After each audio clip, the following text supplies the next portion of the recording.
બરાબર સાહેબ મારી જોડે બીપી પટેલ વાંચતો લંડન છે, તો મારી જોડે વાંચવા અમે બધા સાથે વાંચવા બેસીએ.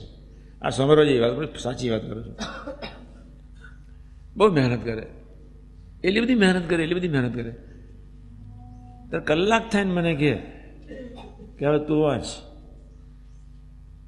મેં કહું એટલે મારા કરતાં તારું શરીર સારું, ભગવાને બુદ્ધિ આપી છે. મને કે માથું દુખી જાય છે. મેં કહું માથું ન દુખે, પ્રભુએ બહુ જ્ઞાન તંતુ મૂક્યા છે અહીંયા એક્સ્ટ્રા તમારે જરૂરિયાત કરતાં.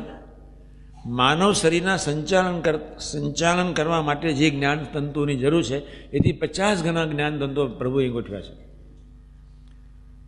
ભગવાનની કરુણા કેવી છે, યુ કાન્ટ. એની કરુણાનો કોઈ પાર નથી. જેટલા જરૂર છે કામ કરવા માટે જે જ્ઞાન તંતુની જરૂર છે એથી 50 ગણા જ્ઞાન તંતુઓ ભગવાને બ્રેનમાં મૂક્યા છે.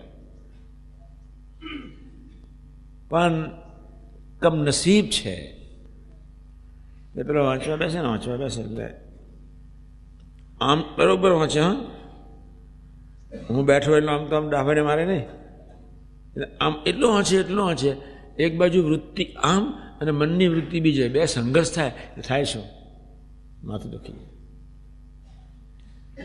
6 મહિના પછી એને મેં કહ્યું કે તું કાં વાંચવા ના બેસીશ તો તારું માથું દુખશે. એટલે શું કહું છું, મેં કહું તું વાંચતા બીજે જતો જઈશ, બાકી માથું દુખે જ નહીં, શક્ય જ નથી.